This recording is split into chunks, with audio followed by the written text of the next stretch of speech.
So this week we have Harold. He's going to talk to us about communications and the role that it plays when we're doing when we're driving change across our organization. So Harold, thank you for taking the time to be with us today. Really appreciate you.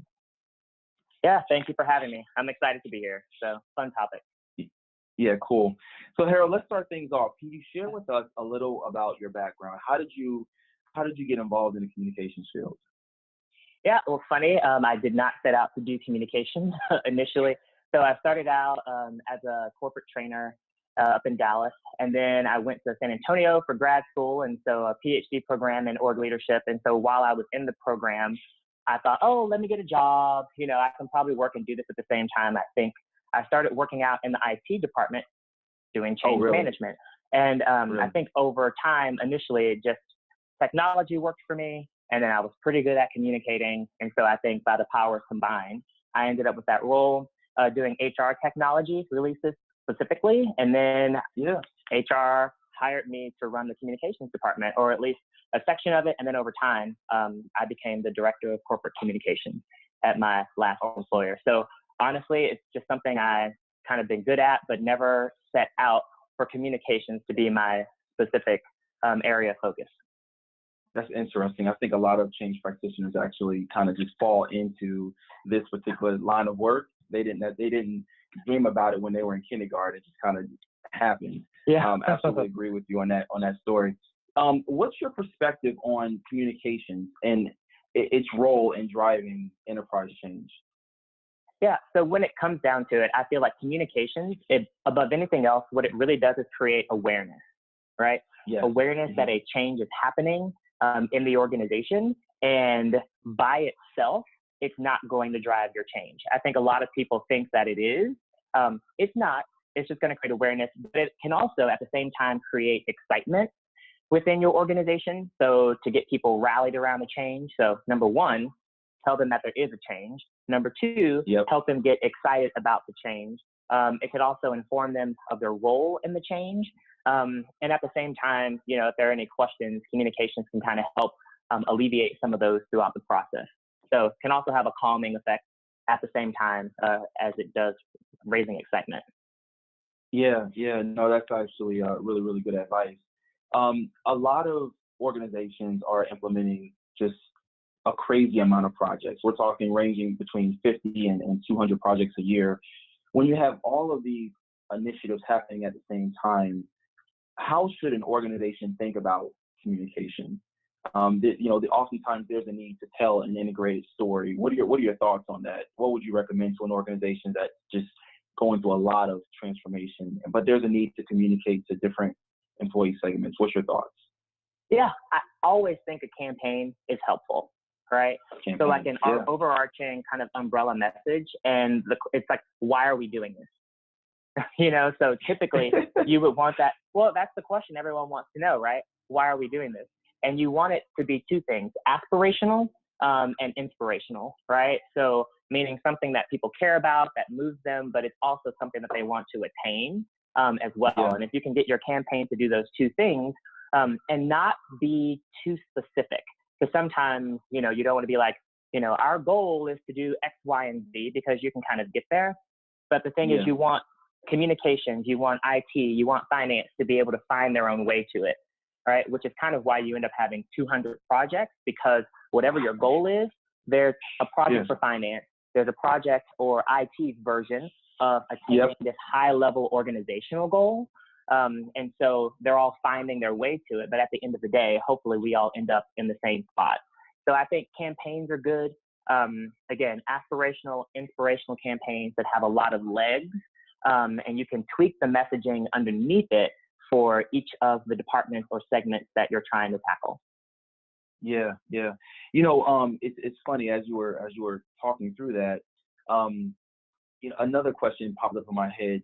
At what point should communication really flow from, I know this is crazy because we didn't talk about this, Harold, but at what point should communication really flow from the employees kind of up and throughout the organization, right? So you're really avoiding the top-down communication. I know a lot of organizations are going through cultural change, and And some recommended approaches were, hey, maybe let's not send out an email. How do we drive a different culture throughout the organization just through kind of informal interactions, informal communications, things of that nature?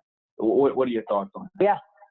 So I would say at least people participating in the change, like one of the things we did talk about earlier was just around checking your assumptions, right? So having people from the represented groups in when you are making the decision is important, because you can't make changes for finance without a finance person in the room, because then you are making assumptions that more than likely will not be right if the people do it day to day. If we're talking about specifically culture change, I think the leaders of the organization need to get in and decide where they're going. So when you're merging organizations, you have to pick which culture you're going to go with or which elements you're going to bring together, and leadership needs to be clear on what that is, right? And then once you've decided what that culture is, bringing in people from the individual contributors of the organization and saying, hey, this is what's important to us, and how are you going to, like I said before, find your way to it? So if everyone has a service or an innovation, usually value, right? So what does that look like in finance? What does that look like, in accounting? What does that look like in IT? And allow them to participate that way. And if you have those groups together, then they can go back to their teams and give updates as things are progressing. So at least people feel like, one, they have a representative, two, they're getting updates pretty regularly, and someone is involved. And so then that way they know something is happening. They feel better because they have a rep there. But then when it rolls out, it's not a surprise. So I would work it that way. But I do think organizational change, top down. So even from a research perspective, those of us who love the culture section, Edgar Schein, right? We'll talk about the primary embedding mechanisms of organizational culture is the leader, right? And what he or she pays attention to, how they reward things, all of those things matter. So if you have clarity on that up front, having everyone else, talk about how they bring that to life under the framework that's provided by leadership, I think is really helpful. Yeah, no, that's actually a really good answer. I really appreciate it. Harold, we talked before. Let's talk about the Whitney Houston framework. Tell us the story, walk us through it, and tell us the story behind it. Yeah, well, it's so funny. When I'm going through or even giving presentations, there's this one speech called Ask Good Questions, right? And to me, it's been the secret of successfully leading change, especially something like culture change, like we were saying before, which sometimes could be, there's a literal sort of tactical thing that you can measure. And then sometimes at the same time, it's perception. So I always say this because people usually don't forget when I say Whitney Houston questions, but there's two questions. And the first one is, let's stick with innovation. So if we want to be an innovative company, one question we can ask people is, how do you know that we are not innovative, right? And so from a focus group perspective, if you ask people, and you're like, well, I know we're not innovative because we haven't launched a new project in 20 years, or I know we're not innovative because we don't have a process for getting ideas from the bottom of the organization to the top of the organization. You know what I mean? Like they'll start saying all the things either that exist in the organization today, right? That is an indicator. Okay, from a perception standpoint, people think these things mean we're not innovative. And then on the other side, you would say, how will you know? How will I know, right? When we are an innovative organization. And so sometimes they will give you the opposite of the how do I know, right? So we would launch a new product, right? And I kind of said the other one earlier, but maybe it's not a new product, but maybe we create something new, like we have an ideation process, and how do ideas flow through our organization? And there's clarity on that. Or maybe we celebrate ideation and we have an annual award around innovation, So the how do I know, again, is all the things that indicate it's not working. How will I know are the things that if they exist, tell me that they are. And the one thing I always like to tell people is sometimes it's as easy as just not doing the how do I know stuff, right? So if someone says, all of these things exist, and that's how I know we're not innovative. Well, sometimes it's like extinction is what I call it, right? Extinction. Just stop doing it, and then you end up getting all that time back. And so the fact that you're no longer doing it means, okay, now I feel like maybe we're a more innovative organization. I guess a better way to provide this example would be, how do you know that your boss doesn't support work-life balance, right? Someone might say, well, she sends me emails at 1 o'clock in the morning. Right? That's a normal thing for bosses who like to work late. People may interpret that as meaning you don't support work-life balance, whether or not the boss does. But if she just stops sending them and wait until 9 o'clock in the morning, for the person, my boss now supports work-life balance, right? Because a lot of times with change, people think they have to do more. They have to do all the how will I know stuff.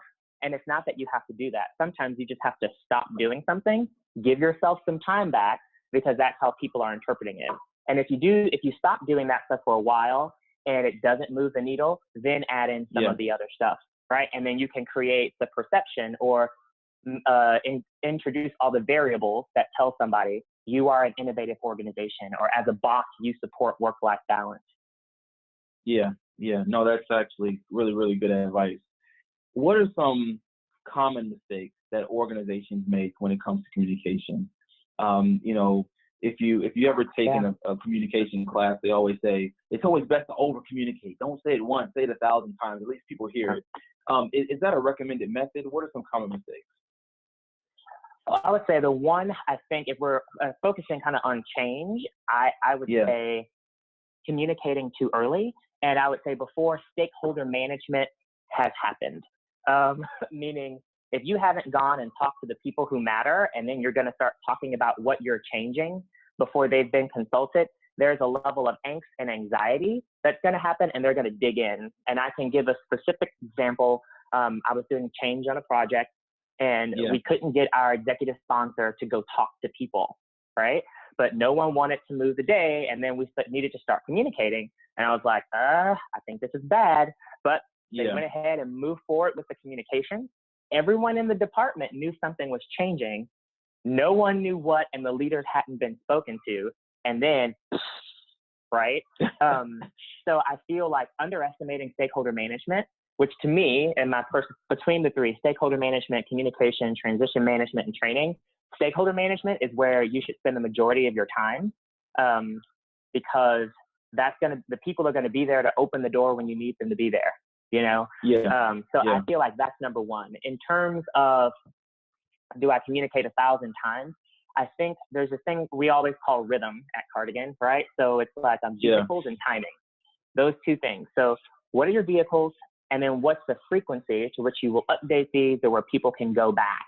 And so if you have the vehicles and you have the rhythm, people know what to expect. You also teach them what to expect, and you teach them where to go. So if you've done a good job of that, you don't have to communicate every single day, because also people will start ignoring you.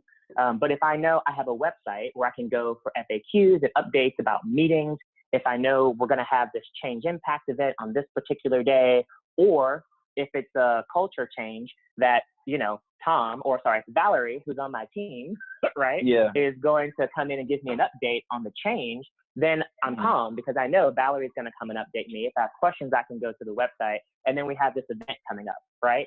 So just laying out the opportunities that people have for communication is important. And I think at that time, when you have these overarching messages, if I've included people from all the different teams, I know what the nuance is, right? So when I'm going and talking to IT, I know they're going to be freaked out about these three things.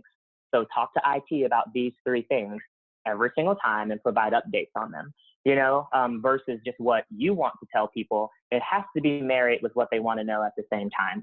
So that's kind of how I would work through that. And it takes a lot of extra effort. But once you get the key messages ready to go, and, Valerie's on the team, so we're working together to put these messages together, and maybe she's going to be the one who delivers it as well, then everything's going to be okay.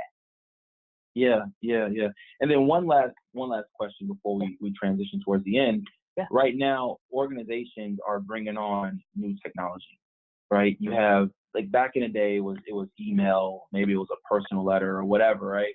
But now, in addition to email, you have Slack. And then, companies are using Facebook Workplace, and the number of collaboration tools is just going to increase over the amount of years. From your perspective, how is this going to impact employee communication? It's an interesting thing. There's two things that I guess that I usually think about. One, which one of them is going to win? All right. So from a communication standpoint, we've moved towards mobile. Most people either have an app or they have some sort of like web app, right? If not an actual native app or anything like that. Yeah. I would want to know which one of them are going to win. The other thing is a lot of organizations do want to maintain some sort of control over their information, right? And usually I will actually say, raise your hand if you like your business in the streets when I give presentations, and no one raises their hand, right? Yeah. And I'm like, organizations don't want that either. So I think, honestly, I am not a fan of doing those kind of communications on Facebook. I'm not a fan of an app that the organization doesn't control. So I think what it will do is just make organizations try to keep up with the way people are communicating at home. So the strategy that I always say is, people love YouTube, have an internal video system for your company. People like Facebook, have a way for them to do sort of engagement from that perspective, right? People like apps on their phone. So give them an app on their phone and contain it that way. So number one, you can control the experience. Messages are going to get out. Anything that's internal comm is external comm, because people can forward an email or take screenshots, right? But I think having one place for them to go is helpful. Like we were saying earlier, if they know where to go, they will go there to get it. And then you just need to marry a lot of the information that they really want and put it in that place as well. So I feel like it will change how we communicate, but within the apps or within the experiences that the organization controls. Awesome. Yeah, no, it totally makes sense. Carol? I don't have any questions. I just have some comments. I'm really impressed with the information that you provided. We where I work are subscribers to the ProSci methodology of change management, and a lot of the information that you're saying just really resonates with me. The thing that stuck with me the most, though, is change isn't always about doing more. Sometimes it's about stopping doing something, and that is fantastic. I will take that with me today. Absolutely.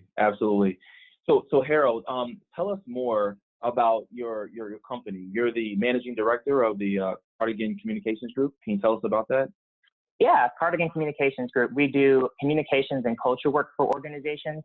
So that could be anywhere from employer branding, so recruiting messaging, videos, career sites. We do internal brand from a culture perspective, right, and video production. So onboarding, orientation. We've had a lot of fun projects. We're about 18 months into our journey. Again, previously I was the communications director for this organization that I worked for before. And so I took the best parts of my job and, turned it into a company. So me and my business partner, Shannon, and a few of folks who work on our team, we're really excited about things that are coming up. But for organizations who are looking for campaign development or anything along those lines, graphic design support, because the other thing is on a change side, from human resources to recruiting, it's easy for them to give you the work. It's hard for them to give you the resources to produce a great campaign. And so we like to step in and help the HR folks and the recruiting folks come up with great visuals, great messages that can carry them throughout their campaign and just give them, tools and templates so they can do it themselves unless they want to call us back. And then, we're happy to help them manage. But they can, everyone can find us at www.cardigancg.com.